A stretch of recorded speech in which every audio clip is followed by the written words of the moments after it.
Stellar Transformations, episode 261. Untuk melihat video selengkapnya, sahabat bisa kunjungi playlist yang telah disediakan. Yuk mari, kita berimajinasi bersama dan masuk ke alur ceritanya.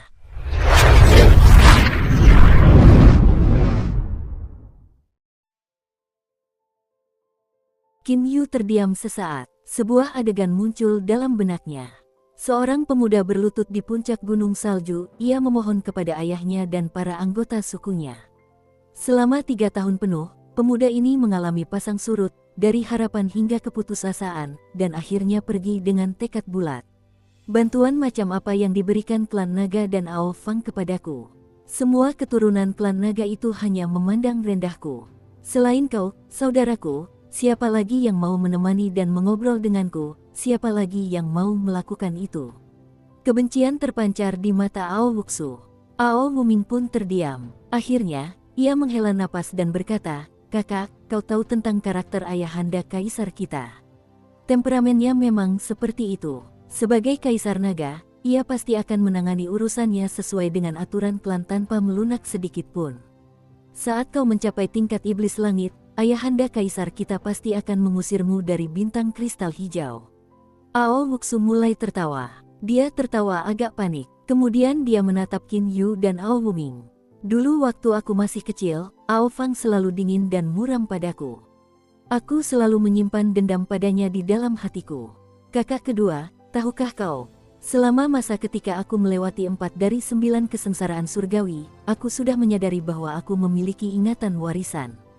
Ketika Ao Wuxu mengatakan itu, Ao Wuming terkejut. Qin Yu juga terkejut. Benar sekali. Setelah Ao Wuxu melewati 4 dari 9 kesengsaraan surgawi, ia memperoleh ingatan warisan.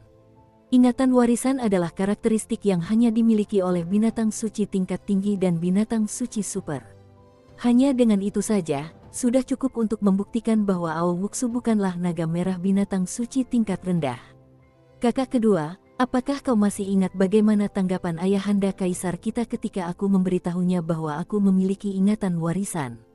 Ao Wuxu menatap Ao Wuming. Ao Wuming terdiam. Qin Yu malah menjadi bingung. Tanggapan seperti apa yang diberikan kaisar naga? Tamparan di wajahku. Ekspresi Ao Wuxu berubah menjadi penuh kebencian. Saat aku dengan gembira berlari ke Ao Fang untuk memberitahunya bahwa aku memiliki ingatan warisan dan bahwa aku bukan naga merah, dia, Ao Fang, menamparkan wajahku dengan kejam. Dia memukulku begitu keras hingga aku muntah darah. Aku akan selalu mengingat ekspresi Ao Fang saat itu dan kata-kata yang diucapkannya. Tubuh Ao Wuxu gemetar. Dia, Ao Fang, menunjukku dengan jarinya dan dengan marah menegurku, mengatakan bahwa, kau, sebagai putra kaisar naga, apapun kondisi yang kau alami, kau tetap tidak boleh merosot ke keadaan di mana kau bahkan tidak tahu tentang kehormatan dan rasa malu. Ingatan warisan, itu tersimpan jauh di dalam jiwa seseorang. Kau bilang kau memiliki ingatan warisan. Siapa yang bisa memeriksanya untuk memastikannya? Kau pikir kau akan memilikinya hanya karena kau mengatakannya? Wuxu, jika kau benar-benar memiliki ingatan warisan, maka kau akan menjadi binatang suci variasi. Apakah kau pikir semudah itu bagi binatang suci variasi untuk muncul? Wuxu, bahkan jika kau ingin melepaskan diri dari statusmu saat ini, kecuali kau mampu berkultivasi dan berlatih hingga tingkat kaisar, jika tidak, lebih baik kau tidak menggunakan trik murahan seperti ini. Tidak ada yang akan mempercayaimu. Ao Wuxu tampak sangat tersiksa. Kakak kedua, aku yakin kau ada di sana saat itu. Kau pasti mendengarnya dengan sangat jelas. Ao Wuming membuka mulutnya tetapi tidak tahu harus berkata apa. Benar, selain aku yang bisa yakin bahwa aku memiliki ingatan warisan, siapa lagi yang bisa mengetahuinya? Ketika aku menggunakan beberapa teknik kuat dari ingatan warisanku, orang-orang lain dari klan naga mengatakan bahwa kaulah yang mewariskannya kepadaku. Haha, Ao Wuxu mulai tertawa terbahak-bahak. Tawanya sangat menyedihkan. Sejak tamparan itu, aku tidak lagi memberitahu Ao Fang bahwa aku adalah binatang suci variasi. Sebaliknya, aku berusaha sekuat tenaga dalam latihan. Aku berencana menggunakan hasil praktisku sendiri untuk membuktikan diriku. Namun, bahkan setelah aku mencapai tahap iblis surgawi, Ao Fang masih terus memperlakukanku seperti itu. Aku telah berlutut di gunung salju selama 3 tahun penuh. Namun, dia, Ao Fang, bahkan tidak repot-repot melirikku sekalipun. Ao Wuxu tertawa dingin. Dia ingin bertemu denganku sekarang. Bukankah itu hanya karena dia mengetahui bahwa aku adalah naga darah dan bukan naga merah? Seandainya aku benar-benar naga merah, apakah dia masih ingin bertemu denganku seperti itu? Kesunyian. Ao Wuming terdiam. Qin Yu juga terdiam. Ao Wuxu. Setelah sekian lama, Qin Yu berseru. Mendengar apa yang kau katakan, aku percaya bahwa aku, dibandingkan denganmu, sedikit lebih beruntung. Meskipun sejak aku berusia 6 tahun, ayahku jarang menemuiku sekali dalam 1 atau 2 tahun. Aku bahkan tidak memiliki kesempatan untuk menerima ceramah darinya. Semua itu karena diriku yang sekarang, yang dulu, tidak cocok untuk berkultivasi maupun untuk memerintah negara. Ao Wuxu memandang ke arah Qin Yu. Seringkali, aku merasa kesepian sendirian. Aku seperti dirimu. Aku berusaha sekuat tenaga untuk menunjukkan hasil yang kucapai kepada ayahku. Aku tidak mampu berkultivasi dan berlatih teknik internal. Saat itu, aku setiap hari berlatih teknik eksternal dengan sangat giat. Di alam fana kita, belum pernah ada seorang pun yang berhasil memasuki tahap Xiantian hanya dengan teknik eksternal. Aku berhasil, yang belum pernah terjadi sebelumnya. TL, Xiantian Prasurga, bawaan. Qin Yu menatap Ao Wuxu. Ao Wuxu, tahukah kau? Dulu aku pernah berpikir bahwa ayahanda kaisar tidak mencintaiku. Jika tidak, mengapa beliau tidak menemuiku sekalipun dalam 1 atau 2 tahun? Baru setelah itu aku mengerti semuanya. Ao Wuxu, kau tidak bisa sepenuhnya menolak ayahanda kaisar karena apa yang terjadi di masa lalu. Apapun yang terjadi, dia tetap ayah kandungmu. Darah ayahanda kaisar mengalir di dalam tubuhmu. Aku tidak meminta kau memaafkannya, tetapi setidaknya, beri dia kesempatan untuk menjelaskan dirinya. Biarkan dia menjelaskan apa yang terjadi di masa lalu. Ao Wuxu, jangan menolaknya. Aku tahu betul apa yang kau alami karena aku juga pernah mengalami hal yang sama. Aku tahu bahwa di lubuk hatimu, ada secercah harapan. Jangan menolaknya sepenuhnya. Beri ayahanda kaisar kesempatan. Begitu pula dirimu sendiri. Qin Yu menatap Ao Wuxu. Di matanya terpancar tanda-tanda dorongan dan harapan. Ao Wuxu terdiam untuk waktu yang lama. Akhirnya, dia perlahan mengangguk. Qin Yu, mungkin apa yang kau katakan benar. Namun, pria bernama Ao Fang ini akan mengecewakanmu. Tidak, kurasa tidak akan seperti itu. Qin Yu menggelengkan kepalanya. Ao Wuxu tidak membantahnya. Dia menatap Ao Wuming. Kakak kedua, kau bisa membiarkan Ao Fang di sini. Aku akan lihat bagaimana dia akan menjelaskan dirinya. Baik, kakak. Ao Wuming mengangguk lalu melirik Qin Yu dengan rasa terima kasih. Setelah itu, kesadaran iblisnya menyebar. Hanya dalam waktu singkat, seorang pria lain telah bergabung di padang rumput ini. Dia adalah seorang lelaki tua berambut putih, Kaisar Naga. Kaisar Naga Ao Fang melirik Qin Yu dengan rasa terima kasih, lalu berjalan menuju Ao Wuxu. Kau bisa berhenti, ceritakan padaku dari sana, kata Ao Wuxu tiba-tiba. Saat ini, Ao Fang berada sekitar belasan meter dari Ao Wuming. Ao Fang berhenti. Wuxu. Ao Fang menatap Ao Wuxu. Sejak kau meninggalkan klan naga, ini adalah kali kedua kita bertemu. Ao Wuxu hanya mengangguk acuh tak acuh. Dia tidak mengatakan apapun sebagai tanggapan. Ao Fang mengangguk dan berkata, Wuxu, dendam yang kau pendam, aku mengerti semuanya. Mengenai semua yang kau alami di klan naga kala itu, aku tidak punya komentar. Memang benar, saat itu aku agak berlebihan dan kasar padamu. Hanya kasar. Ao Wuxu mencibir. Ao Fang menghela napas. Mungkin kau berpikir aku terlalu kejam. Namun, itulah satu-satunya cara yang ku ketahui untuk mendidik anak-anakku. Bahkan saudaramu Wuming akhirnya menentang keinginanku dan menikahi seorang wanita dari klan asing. Aku benar-benar gagal sebagai seorang ayah. Memang, kau telah gagal, kata Ao Wuxu dingin. Wuxu, tahukah kau, saat aku mengetahui bahwa kau dibawa ke atlas 10.000 binatang oleh Kaisar Abadi Niyang, saat itu aku sangat marah dan menyesal. Mata Ao Fang sedikit memerah karena marah. Aku ingin langsung membunuh Niyang itu karena dia telah memenjarakan putraku. Qin Yu yang berada di samping memperhatikan bahwa otot wajah Ao Wuxu sedikit berkedut saat mendengar Ao Fang berkata, anakku. Sejak kita berbicara waktu itu, setelah kau menyatakan bahwa kau sama sekali tidak peduli padaku, aku jadi sedikit sadar. Sejak saat itu, sikapku terhadap kakakmu Wuming yang menikahi wanita dari klan asing juga perlahan berubah. Ao Fang menghela napas. Ao Wuming terkejut. Dia sama sekali tidak tahu bahwa ayahandanya telah berubah karena masalah itu. Sekarang setelah dipikir-pikir, memang benar demikian. Ketika pertama kali bersama Lian Zhu, Ao Fang sangat marah hingga hampir gila. Dia bahkan sampai menolak membiarkan Ao Wuming kembali ke rumah. Sejak saat itu bersama Ao Wuxu, meskipun Ao Fang masih tidak menyetujui hubungannya dengan wanita dari klan asing, dia tidak lagi menentangnya dengan begitu keras. Dia bahkan mengizinkan Ao Wuming untuk kembali ke bintang kristal hijau. Wuxu, aku sudah mencapai level 9 Kaisar Iblis. Aku tidak yakin kapan kesengsaraan ilahi akan tiba. Aku tidak mencoba membuat tuntutan yang berlebihan agar kau memaafkanku. Aku sudah puas karena kau bersedia menemuiku kali ini.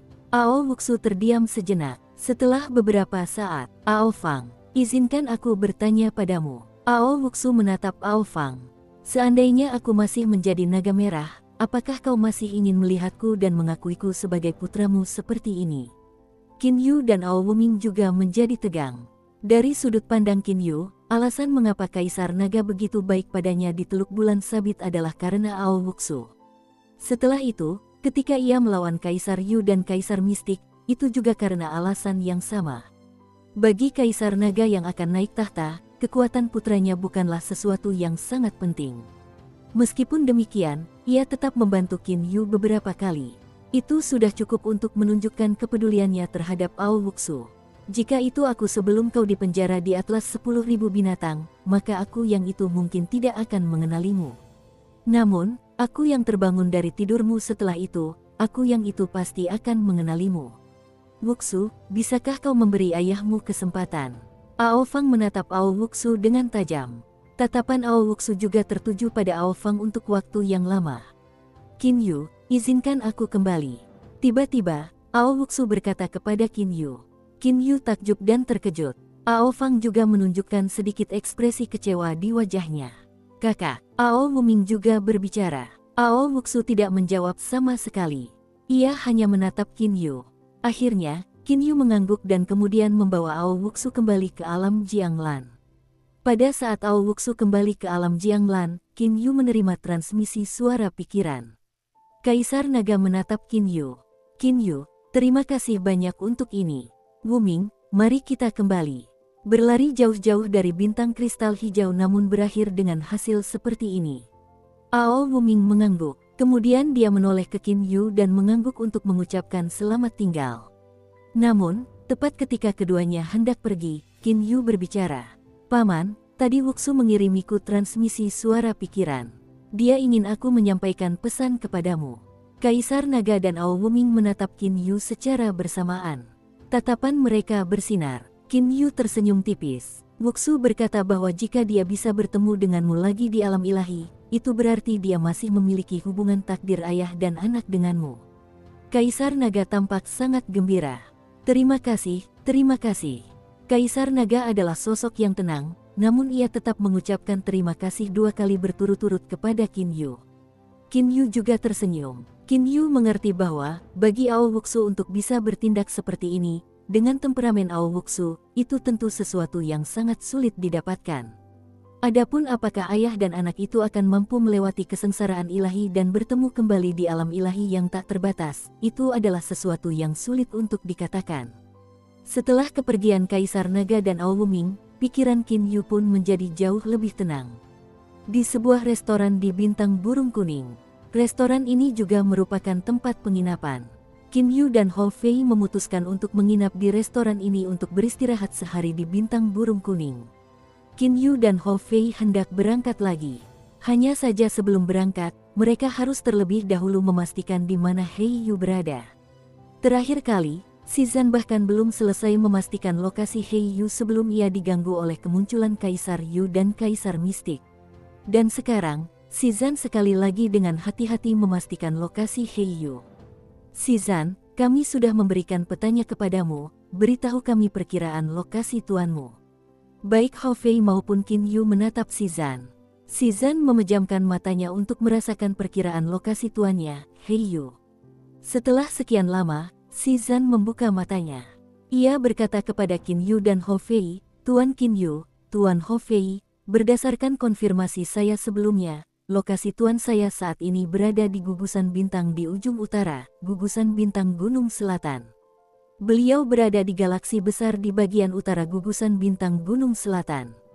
Lapangan bintang Gunung Selatan." Seluruh peta antar bintang muncul di benak Qin Yu. Dari bintang burung kuning hingga gugusan bintang Gunung Selatan, arahnya hampir lurus ke utara. "Tuan-tuan, saya yakin saya akan dapat lebih yakin tentang lokasi tuan saya begitu kita mencapai lapangan bintang Gunung Selatan," kata si Zan dengan hormat. "Semakin jauh jaraknya, semakin sulit untuk memastikannya. Dulu, ketika mereka berada di wilayah klan binatang, si Zan hanya mampu memastikan bahwa Heiyu berada di wilayah klan burung." "Bagus." Qin Yu mengangguk. "Mari kita pergi ke utara."